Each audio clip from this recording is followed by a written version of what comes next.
These are the oldest stories, online at oldeststories.net. Eunuchs in ancient Assyria are one of those topics that are endlessly fascinating and actually really significant for understanding the empire as a whole. And at the same time, they're almost completely invisible in the written sources.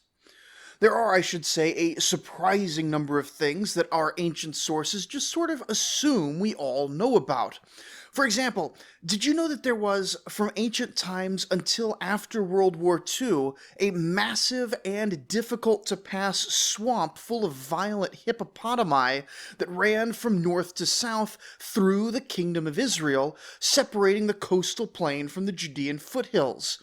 It's a swamp whose presence affected the travels of many armies and holy men, from the conquests of Joshua to the Battle of Armageddon, but it's never once mentioned in the biblical texts. Eunuchs are similarly something that everyone knew about and somehow no one recorded unless it was directly relevant. This means that most of today's discussion is built off of inferences from what's suggested in art and text rather than explicit knowledge, and thus is all less certain than most of our episodes. With that disclaimer out of the way, with the rise of King Tiglath-Pileser III in 745 BCE, eunuchs suddenly become radically more important, influential, and enduring in the Mesopotamian political order, in ways that would continue all the way until the Hellenic period 4 centuries later. This is a big deal, because to be a eunuch was a remarkable thing. So very many treatments of eunuchs, both in Mesopotamia and elsewhere, are obsessed with the sexual politics of the castrated classes, as if modern LGBT ideologies could be retrojected into the most conservative bowels of deep history. But far more important than these ephemera is the fact that, at least in the Mesopotamian context, the mere existence of eunuchs strongly implies the existence of an entire eunuch-supplying logistical system, a eunuch industry, if you will. And given the supply and services of these unmen, what little we can trace of this industry gives us insight into the deportation of captives and the education of kings, both of which are fundamental aspects to the success of the Neo-Assyrian Empire. And for all that I don't much like bringing modern politics into the show, it should be clear to even the casual listener that government-sponsored mass demographic change and the education and character of the elites, and the incentives of the bureaucracy in regard to their nation and king, are all matters in which the Neo-Assyrian governance becomes unusually relevant to the modern day. But I'm going to leave most of that as an exercise for the listener, or, if you like, as a debate to hash out in the comments to boost my engagement on this video. Now, a eunuch is not just any castrated person, or at least not in the Mesopotamian context. I will say that eunuchs, castrati, taijan, and so forth in other cultures are often quite different, and generalizing across unconnected cultures is unwise in this case. And so we're looking specifically at what we know about the Mesopotamian cultures, though this does include some information pulled from how eunuchs were employed in the Mesopotamian parts of Achaemenid Persia as well. Anyway, a eunuch is not just a man without his genitals. A eunuch, specifically, is the sort of biological male whose testicles were damaged or removed prior to the start of puberty, such that testosterone production associated with puberty does not begin. This actually has pretty significant changes to the developing body. The voice will not deepen, body hair will not grow. The bones actually develop differently enough that skeletons can sometimes be identified as eunuchs, and they often seem to have had problems with osteoporosis later in life. And the physical differences, just overall, are significant enough that anyone familiar with the traits will be able to recognize a eunuch by sight alone. This is, I should note, different from what we would call modern soy boys. Even men with very low testosterone in the modern age sit in the 200 to 300 range for their testosterone score, while a true eunuch will sit somewhere between 10 and 50. Now, a man who's castrated during adulthood, for whatever reason, can never be a proper eunuch in this sense. The key transition is already over in their lives. They will never have the markers that render eunuchs quite so distinct, not even with significant modern surgery. And of course, both eunuchs and castrated men are immediately different from women in ways that were obvious to both ancient and modern audiences. But we're going to talk about the gender of a eunuch later. The important thing to not lose sight of here is that you can't have a eunuch unless someone has castrated a young boy. And you can't have a eunuch class unless someone is castrating a large number of young boys. Of course, only a deeply perverse society would be castrating their own sons for pretty much any reason, and for all that Assyria was violent and unforgiving, it wasn't degenerate. And so these boys would come from outside the empire, victims of the great machine of conquest and slavery that built Assyria. Now, we've seen over the course of this show quite a lot of war. The outcome of every single one of these wars, except for the most inconclusive, was slavery. Someone was always enslaved after a war, and after a clean victory, quite a lot of people were enslaved. Every single time, for thousands and thousands of years, this is what happened. It actually didn't have to be this way. One could imagine, and very occasionally we see, the complete destruction of the enemy. Every man, woman, and child can be slaughtered. I mean, there's also a vague sense where you could just not inflict horrible suffering upon your enemies, even in the ancient world, and you do occasionally see something like that attempted for a variety of reasons. And let's be honest, it pretty universally goes badly for the invader, as leaving a conquered people with the strength to resist almost always leaves them attempting resistance in revenge for the violence inherent in the initial conquest. Assyria's centuries-long dance with Babylon is, I think, the prime sort of natural experiment that deserves to be studied even today. But on the other side of benevolence is cruelty, and pretty much every war ended with what is, by modern standards, extreme cruelty. But only the most extreme of wars end with total slaughters of the enemy. Such a slaughter is economically counterproductive, given the high value of slaves, but I would also suggest that it's morally taxing. Now, I try really hard in this show not to impose moral perspectives from modernity upon the ancients, because they really did live in different moral landscapes than we have today in a lot of ways. But slaughtering a city was something that needed a reason.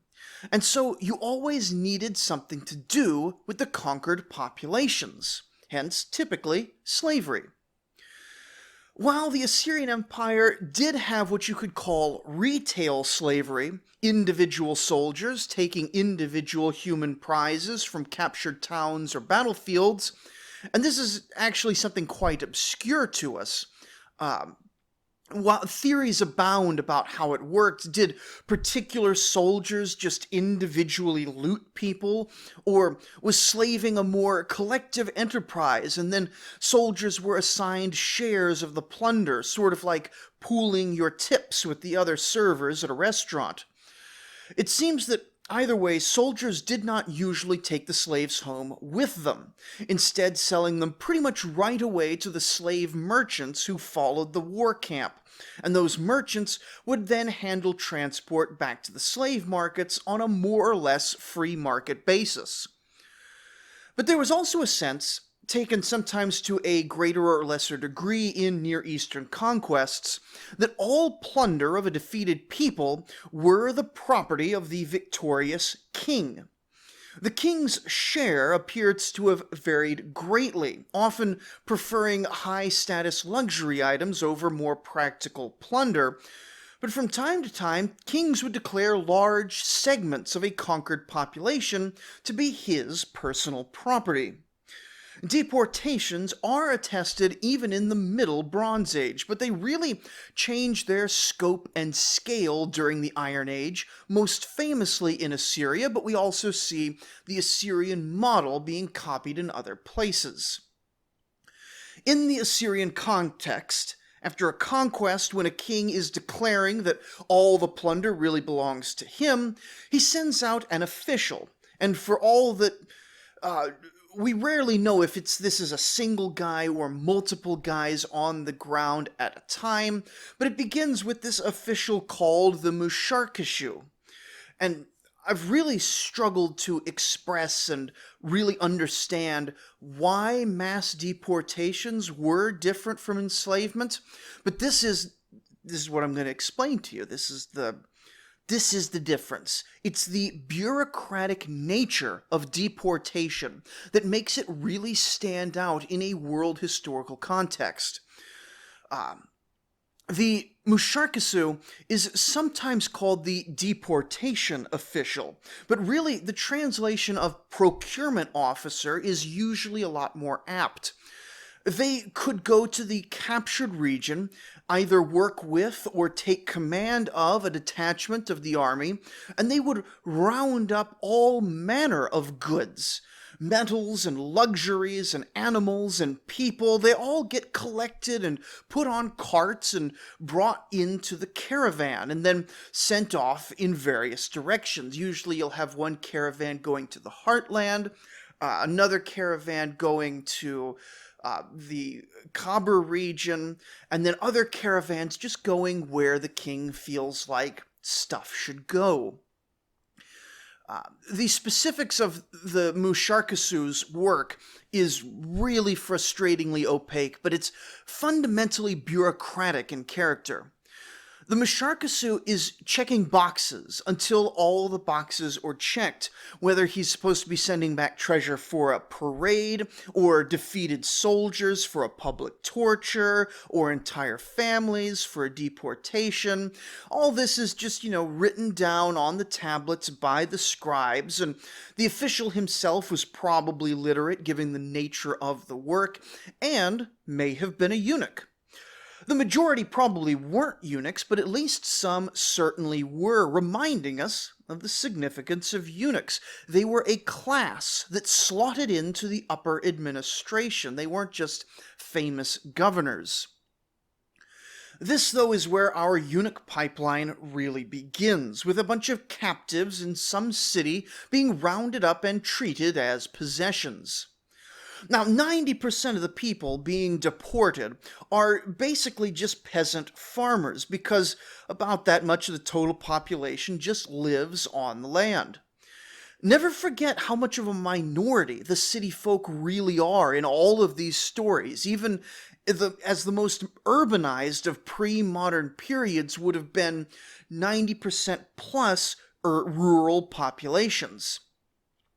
But it does seem that in these deportations, they would also target specific demographics. Sometimes the king would request particular kinds of craftsmen to fill particular needs or to take advantage of local specialties.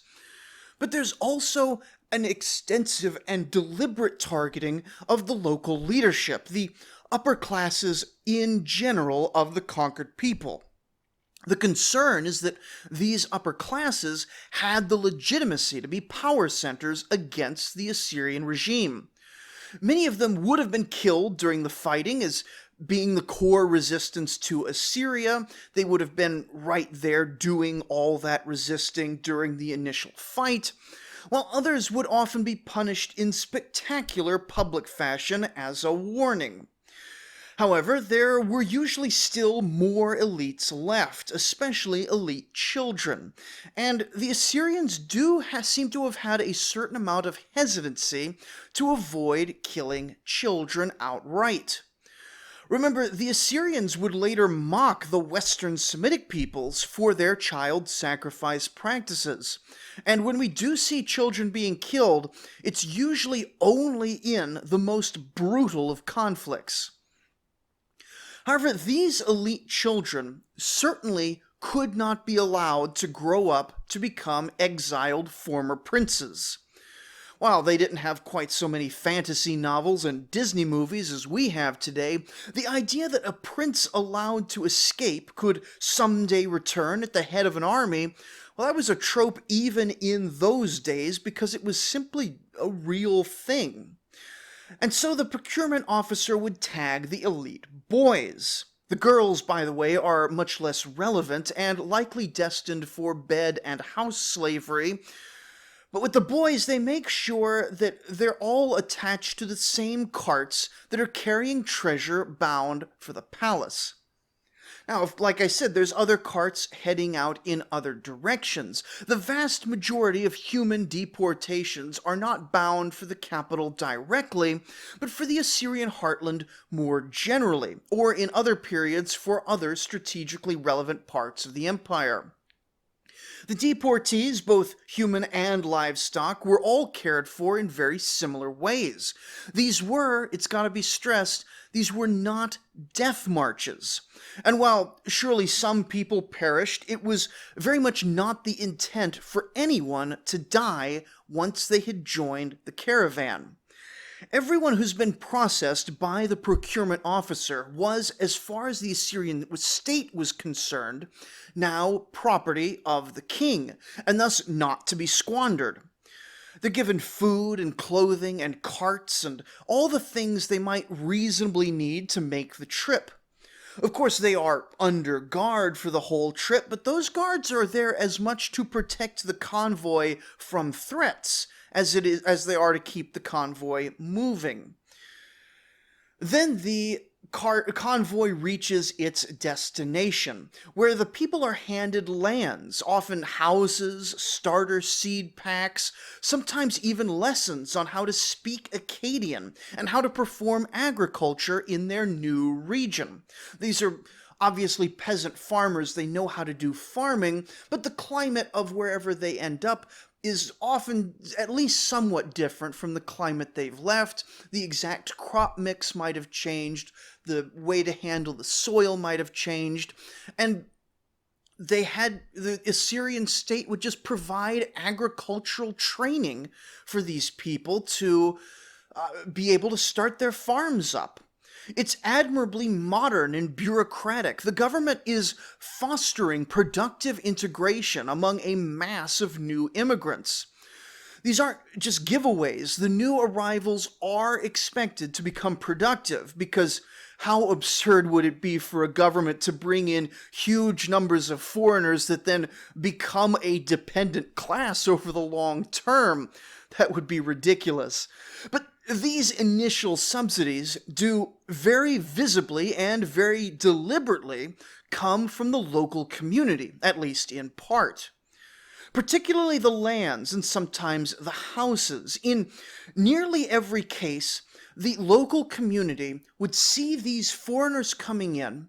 They would see the Assyrian government giving them part of their seed stock, part of their land, and possibly even the houses of the people that they've known, and they see the government just giving it to these foreigners.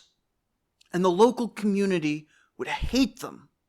I mean, these people are foreigners and therefore inherently suspect, but the lands that they're occupying should have gone, by the natural logic of the ancient world, to the families of the surrounding local native communities. In some cases, these deportees are being settled on expansion land, which would have been worked by corvée labor performed by the local communities in anticipation that their miserable, back-breaking efforts in the hot Mesopotamian sun would be rewarded with new lands for everyone around to purchase or receive from the king. Or sometimes what would happen is the Assyrian state would abduct an entire local native Assyrian community, then deport them to the recently conquered fringe frontiers of the empire, more or less arbitrarily, then replace them under the cover of night with dirty foreigners who would then receive free houses and government support. The locals hated these deportees. And because of that, the deportees have no real capacity to rebel. Even beyond fear of the Assyrian army, even beyond the fact that they have just been broken in a war and their elites who would lead a rebellion naturally have been crushed, even beyond all that, the locals will actively oppose their resistance to Assyria. In fact, the locals will oppose them even if they don't actively resist Assyria. And the end result of this dynamic, where the new deportees are dropped into a fairly hostile cultural environment with no hand extended out to them except for the state, is that there's an absolutely massive pressure on these new populations to integrate rapidly and become absolutely model, government-loving Assyrian patriot citizens in their new homeland. I've said it before, but it's really shocking that no matter how many millions the Assyrians import into their heartland, these people are almost completely invisible to the historical record after only a generation or two, so thorough is their integration. Now, the exact same dynamic is also happening with communities being exported to the frontiers. These are sometimes loyal Assyrian communities, but sometimes they're just deportees from other areas. And the combination of government support and local hostility seems to have made these people, who are victims, really, of one of the cruelest governments of the ancient world, has made them among the most fanatically loyal elements of the entire empire. Now, you can talk a lot about the logistics of deportation and the economic benefits to the king for the why and how of Assyrian deportation. But it was this dynamic, whereby the Assyrians discovered that they could get basically free people at minimal cost, that really explains the popularity of mass deportation in Assyria.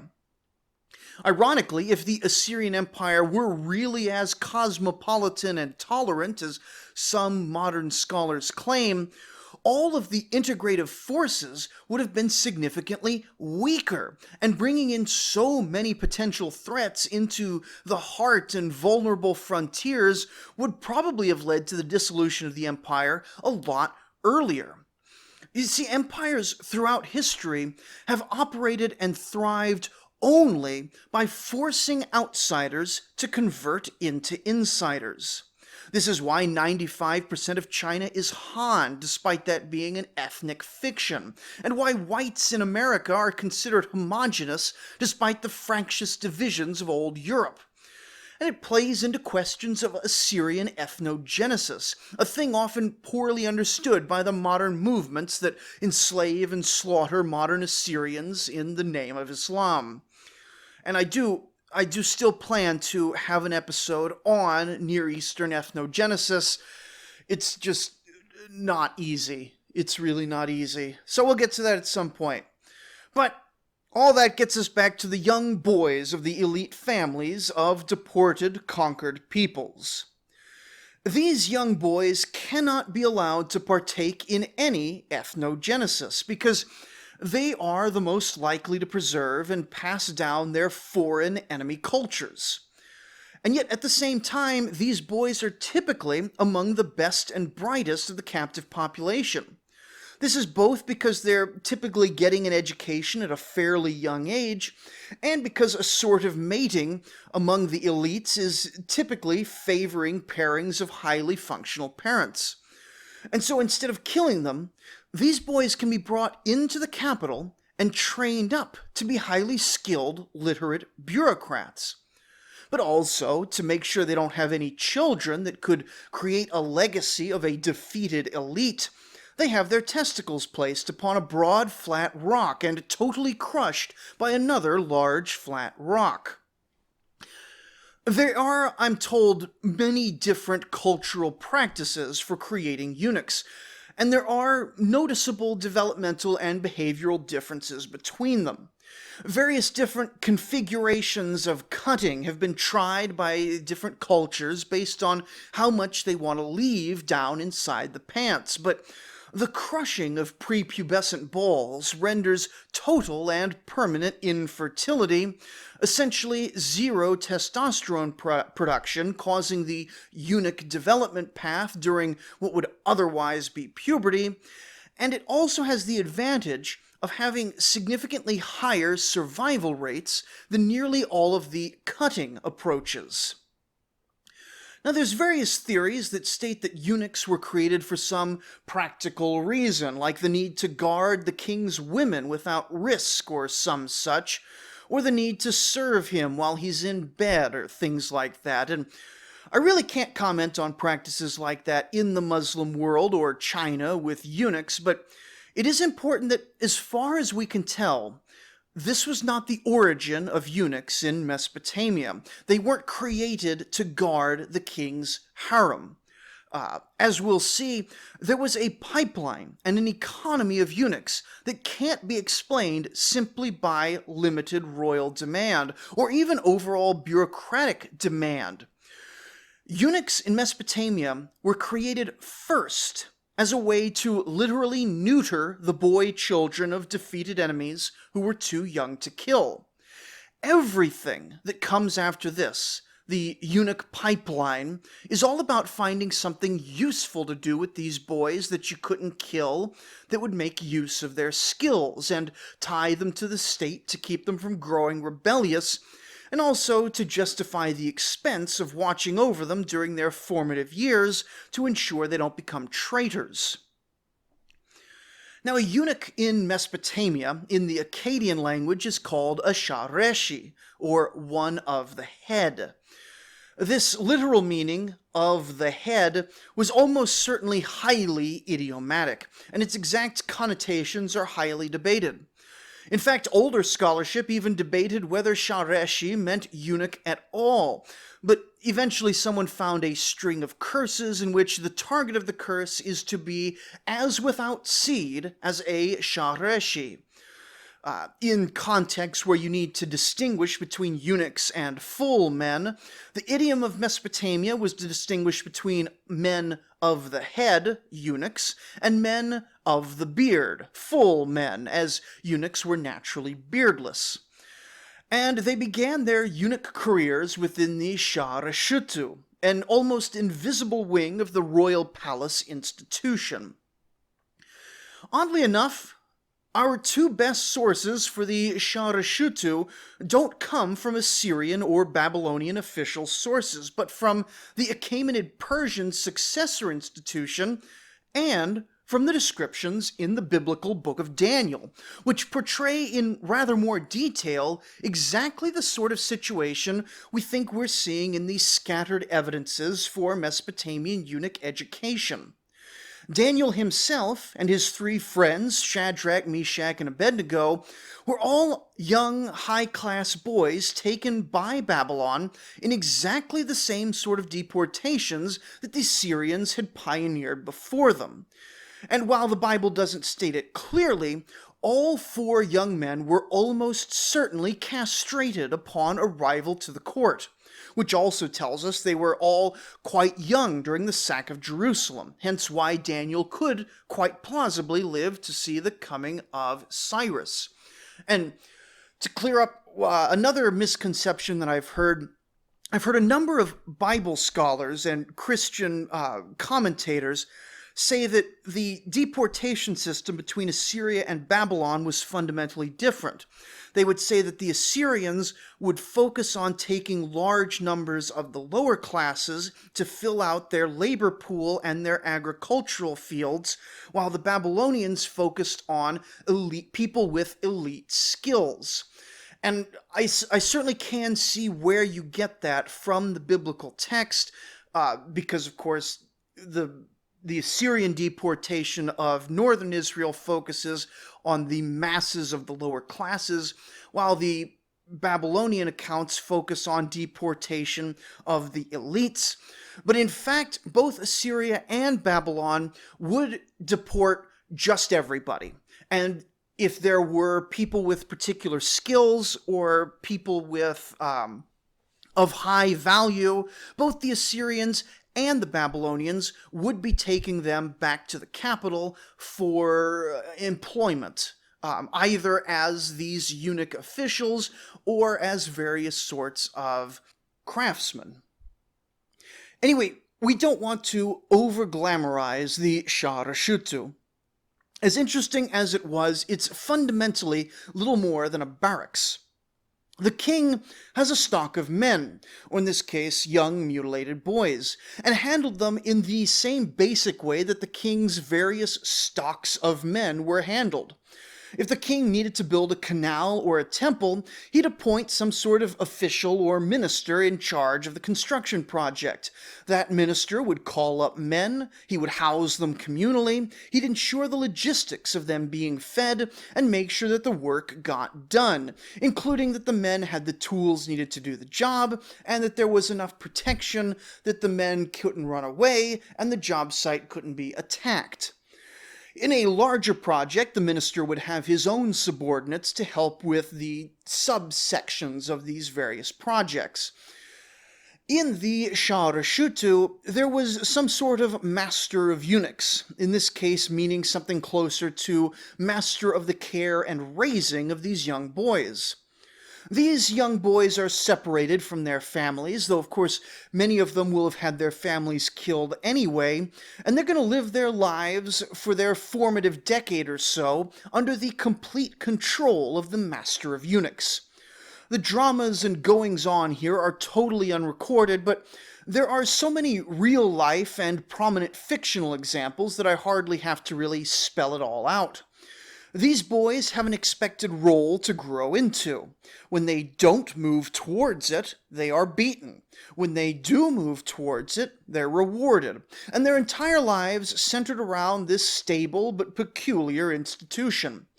They come out molded, visibly molded, into a particular class of men in the way that totalizing education throughout history has been very good at. Now, before I extol the many virtues of this rather bleak system, we want to acknowledge the downsides. These boys were non-free, though to be quite honest, aside from the whole testicular smashing thing, they are being set up for a rather better life than many, many other non-free boys and men taken out of their city would be having. And their infertility might not have been the worst fate for a slave, as many slave men wouldn't be permitted to father children in their lives, but would still have had natural male desires that a eunuch would simply never have. But it's still not as good as being a free man. And that's, of course, all only if they could pass the training. We don't know what happened to boys that failed out of the education of the Sha Reshutu, but the primary options are being sold to some worse situation or simply killed, either through punishment or neglect, or, it's Assyria, killed to be an example for the others. But realistically, any time we see this sort of totalizing educational system, the results are men trained very much to work within a given system. They can potentially be brittle outside the system, can be raised within a bubble, seeing the institution, in this case the Assyrian state, as primary above other aspects of society. They can lack initiative outside their designated roles, and sometimes can lack creativity in general. We do have evidence of officials of various sorts failing in their job in ways that could be interpreted as being among these failings, though we have no clear way to tie these theoretical failings to concrete failures in the written history because our evidence is just too scarce. But what we can say is that for all these downsides, there probably weren't that many actual practical problems here. Because these eunuchs in training were learning math, writing, logistics, and administration, maybe also military skills, and they were being trained in roles specifically that required these particular skills. The Assyrian state was not an interpretive dance performance, it was a machine in which its officials were cogs, a machine driven by the king and to the lesser extent his top 100 governors and ministers, the great magnates. And if there's one thing that totalizing, brutally intense education is good at, it's imposing memorization and propaganda among boys of moderate or higher intelligence, which is exactly what the machine needed. We don't know how long the Sha Reshutu existed as an institution, but the techniques involved are as old as the mass labor system of Mesopotamia, so fully developed by the Akkadian Empire of the early Bronze Age, and thus quite well understood when we really start to see the eunuch officials emerge as a phenomenon in the late Bronze Age. By the rise of the Neo-Assyrian Empire in the Iron Age, particularly during the expansions of Ashurnasirpal and Shalmaneser, we really start to see more elite enemy families being destroyed, thus more places from which to take youths, and a concurrent increase in the number of eunuch officials showing up at the middle levels of Assyrian bureaucracy. Hence, that's why I suspect that the system really started way back as a sometimes sort of thing used to make use of defeated elite boys, a sort of centuries-long pilot program that gets picked up and made more significant when the Assyrian Empire starts to expand at such a rate that the local nobility might not have had quite enough people to fill all the positions, and thus the expanded eunuch class was encouraged to expand further.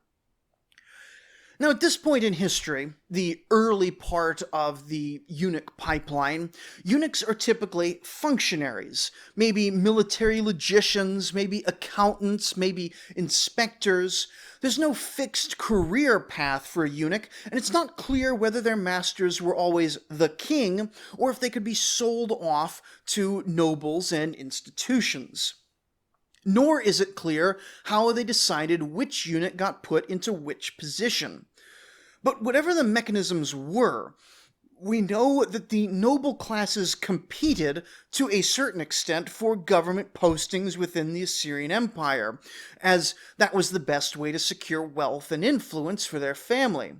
Thus, these eunuchs are most likely getting dropped into positions which require relatively high skill levels, but are otherwise what we might call shit work, either because they are deeply unpleasant jobs, like maybe the endless math of an imperial accountant, or because they were poorly paid through maybe a low official salary or because of relatively few opportunities for corruption and graft.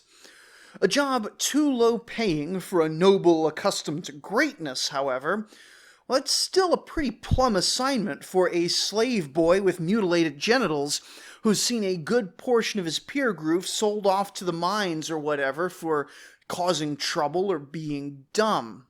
And this is where we get to the reforms of Tiglath-Pileser III. Over time, and not even all that much time, the men who are highly skilled and well motivated at performing logistical and administrative work manage to distinguish themselves within the Assyrian meritocracy. And yes, it was, to a certain extent, meritocratic, at least within the class of people who were able to get those initial jobs. That is to say, A farmer couldn't get on the ladder of the Assyrian government, but if you could get on the ladder, moving up the ladder does seem to have been a highly meritocratic system. Not purely, of course, there was still politicking and whatnot involved, but because there was a meritocratic element to it, the bosses would come to love their eunuchs for their work ethic and drilled-in skills, and so these eunuchs start to rise in the system. And the most ambitious among them begin to work the only system that they've ever known, rising increasingly on their own merits into positions of extreme prestige, to the point that during the age of the magnates, there are even eunuchs among the top governors and officials. Now, Tiglath-Pileser comes to power in a situation where this class is among the most well-trained and competent. The noble classes are also competent, but they don't have the same quite ironclad loyalty built from material dependence and a childhood of propaganda. And in purging a significant chunk of the nobles during his rise to power, Tiglath-Pileser has a magnified version of the problem Ashurnasirpal and Shalmaneser had faced. How do I fill all these jobs when there literally aren't enough elites to handle things? Plus, he seems to distrust at least a certain section of the elites, thus restricting the applicant pool even further. And so, Tiglath-Pileser rapidly advances a significant number of existing eunuch officials into governorships and high ministerial roles, and at the same time expands the pipeline for more eunuchs to be created, both through conquests and through an expansion of the palace wing that would house these young eunuchs. Now, because of Tiglath-Pileser laying the foundations of this educational institution, later kings were able to rely on it ever more heavily, and probably also expanded it as they grew more reliant on it. Until the empire fell, it used the expanded eunuch class to administer its various projects to a great degree of success. Now, later on in history, there would be some, influenced by Greek and Chinese writing and thought, who would blame the fall of Assyria on its dependence on eunuchs, who were, they said, effeminate, weak, and corrupt.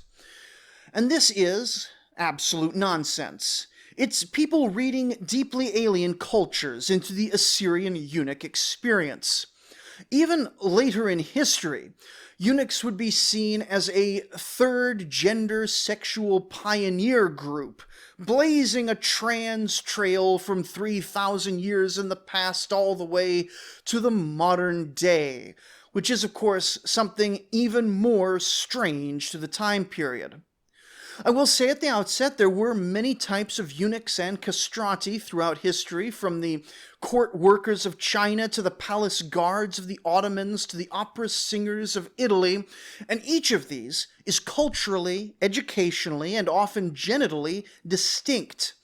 All I really know about are the Assyrian eunuchs, and in the Assyrian context, eunuchs were unquestionably male-aligned men, with all that implies.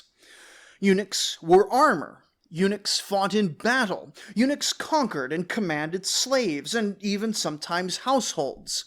Eunuchs received male-coded training and are seen in male spaces. The late Assyrian palaces had women's wings that are noticeably distinct from eunuchs' wings, with the latter being places of administration, not feminine work. They're referred to with the masculine grammatical gender. They dress as men. They present themselves in artistic reliefs as men. A eunuch, in the Assyrian context, was not any gender but male. However, at the same time, a eunuch was what we could call a male with a significant and clearly visible disability. He lacked a beard. He lacked the ability to produce offspring. He had distinctive facial and body patterns, and he was probably a slave, if a high-class one. What he was is a category that we don't like to have anymore, but he was a defective man. For example, a normal human has two legs, but a man with his legs cut off is still a human, though a broken one. In non-leg related activities, a man with no legs would have been treated as fully human by ancient people, though in fairness, there's not that many leg-agnostic activities in the ancient world. Similarly, a man with all visible signs of shattered genitals was still a male. They didn't invent some other category into their sense of gender for him, and in non-reproductive activities, he was treated like a member of his class, that being an administrative slave of either high or low prominence. Was there discrimination against eunuchs? Probably, though we have no direct record of it except for a single derisive mention that their seed had dried up. But of course, that's a literally true statement, said with the connotation that it's a bad thing because, of course, it's a bad thing if your seed has dried up. There can be little doubt that as the eunuch class grew more prominent and began to compete more and more with the noble classes for prominent jobs, that there must have been social conflict there. Nor would it be unusual for a group of essentially government-sponsored social outsiders to be shunned as an outgroup to a certain extent, likely called mean names and made the butt of jokes, but we have no direct evidence of social criticisms of eunuchs. And in fact, they became quite favored by those in power. So any social issues they faced would have been offset to at least some degree by their official patronage. But at the end of the day, eunuchs were men of a distinctive class. And what's notable is that their identity became so attached to this government service class that there's actually a debate nowadays as to whether the common title of Sha Reshutu actually designates the state of being without male genitals, or if it designates the typical role of government service that these men originally held. Because of all this, the idea that Assyrian eunuchs were seen as effeminate within their own culture appears to be deeply mistaken. The Greeks saw them like that, but the Greeks saw all Easterners as effeminate and had really no idea what the Assyrians had been all about. An Assyrian might criticize a eunuch for being a defective foreign slave, but their manliness as a class was well established. Many eunuchs are seen leading armies, working in armies, and wielding the coercive power of government in their administration. Not a one of them is seen bathing in exorbitant luxury or adopting traditionally feminine roles anywhere. In fact, almost no Assyrian government people are seen bathing in exorbitant luxury. Even when the king is displaying his fantastic wealth, he's doing it to show how much he can take more than how much pleasure he is enjoying for the most part.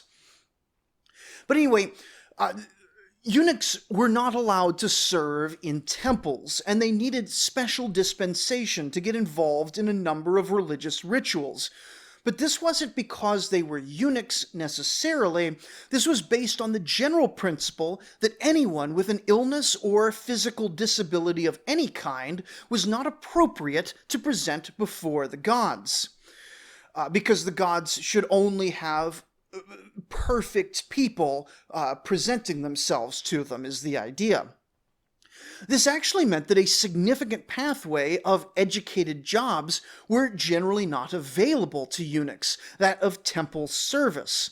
But like all disabled or disfigured people of the ancient world, or the ancient Near East at least, there were ways to get special dispensations to be involved with and occasionally even perform certain rituals. So you do occasionally see eunuch officials performing things like divinations at the height of the empire. But again, this emphasizes their masculinity, as they're performing male-coded military divinations that would otherwise have been performed by a priest, not a priestess. And I'm not aware of any eunuch serving in any role that would have normally been held by a priestess or that is exclusively female-aligned. A eunuch in the Assyrian context is a disabled slave man with a peculiar upbringing and background funneled into a government hiring pipeline. And I really don't have a very good segue here, though I do think these topics are intimately related. But the Assyrian Empire, I think, succeeded in such a remarkable way because I think the overwhelming majority of governors, officials, and most importantly kings were all men of unusually high caliber. The Assyrians themselves would have offered at least two explanations that are not popular today. The first is that the nobility believed themselves to be literally better than the common people, not just morally superior, but more competent as well. There is a degree of assortive mating at the top, as happens in every society, so that there may have been at least a degree of influence there, but many cultures have assortive mating, and most don't have effective governance. The other reason is divine favor, which most modern people would dismiss, though I do know there are at least a few people attempting to practice ancient polytheism who listen to this show, and so it's worth considering. The god Ashur, in this theory that Assyria was successful because of divine intervention, clearly values conquest, victory, domination, and imperialism, and, under this theory, he once lent his divine favor to Assyria to help that happen. However, this same god has not lent his divine favor to, as far as we can tell, anyone at all in the last 2,600 years, more or less. Therefore, he's either unable to continue lending his power, either through impotence or non-existence, or something extremely esoteric is going on, and thus history lacks the tools to properly render a verdict here. So, what I think is going on with the Assyrian governing classes is a difference in education, defined very broadly to include upbringing and indoctrination, as well as the acquisition of knowledge and skills.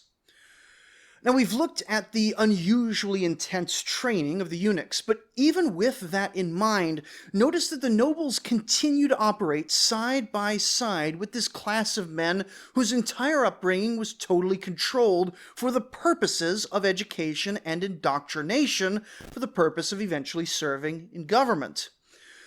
Thus, if education is the critical thing here, then whatever the nobles were doing was educationally at least on the same tier as locking up young boys in a 10-year barracks boarding school and forcing them through brutal methods to become government officials.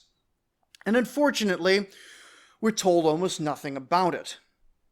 We know of perhaps 5 distinct educational pathways in ancient Mesopotamia.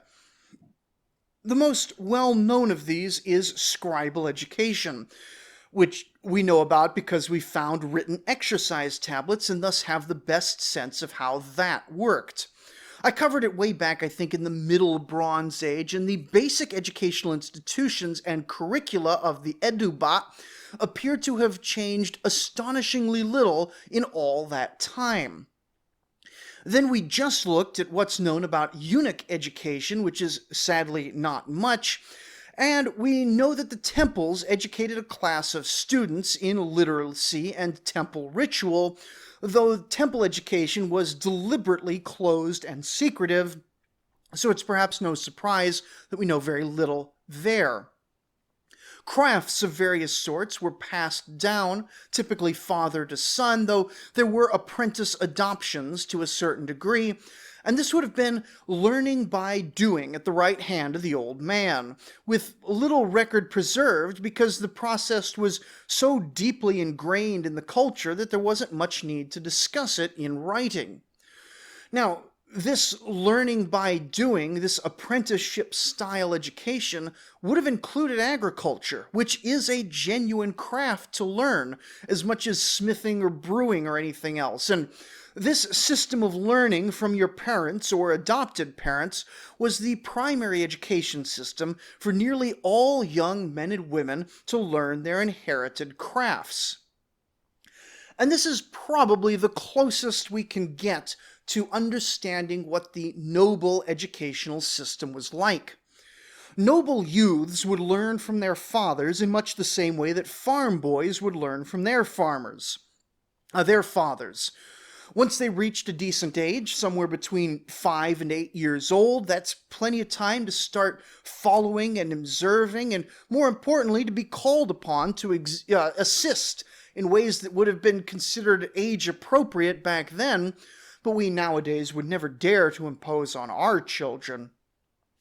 Childhood in ancient Mesopotamia, as in much of the ancient world, was a time of learning, not a time of lounging about on your cell phone, even for the nobility. Some of this would be the father explicitly teaching administration, some of it would be helping in a military context, some of it would be just being around the rest of the noble and governing class to make connections and to learn by observation. But all of this would also be augmented in a noble household by a tutor, either a slave or a hired servant, and sometimes this would be a eunuch. The tutor would teach writing and math that the growing boy would have more and more practical use for as he took over small jobs from his father. We very dimly see this in what little we know of. Even royal princes would be doing like this. But the truth is that we know very little specifics beyond that general picture. But we have to conclude that whatever they were learning was academically setting them up to be broadly knowledgeable in the details of running an empire. More importantly, however, it taught an ethic of not quite selflessness, since their self-image was closely tied to their administrative and governing successes, but at least an ethic directed towards the long-term prosperity of the Assyrian nation via the long-term prosperity of their noble houses. On the whole, the administrators of Assyria, from the mid-level bureaucrats to the king himself, appear in both propaganda and their actual letters to each other to be remarkably on the same page about what needs to be done, where, and when. Yes, there were mess-ups, and yes, there was corruption and politicking, but there weren't ideological debates about the economic organization of a conquered territory, nor was there deep discussion, at least not committed to writing, about organizational purposes, and no one's ever really explaining how things need to get done, the way that you see constantly in modern corporations and organizations. Everyone just seems to have known. Any disputes, any uncertainties were either hashed out in person, or they were just known culture-wide, largely via the educational process. Much like the Roman, Chinese, and British empires, a capable foundation of bureaucrats and leaders, when they're all on the same page, are truly able to mobilize the resources of a land and a people in a way that divided or less competent nations were simply unable to replicate. Now, this isn't the only strength of the Assyrian Empire. I mean, we'll be going deep into the army probably a few episodes from now, but this is unquestionably one of the pillars of its power. Now, there's a lot more takes on all of these topics. Do offer your thoughts down in the comments, and also consider sharing this episode with those of your friends who are interested in the interaction between genitalia and the administrative pipelines of ancient empires. Because we'll soon pick up with our narrative about Tiglath-Pileser III. So join us next time for the very first of many great revolts against Neo-Assyrian authority, as well as the high drama of the Syro-Ephraimite War. Thank you for listening.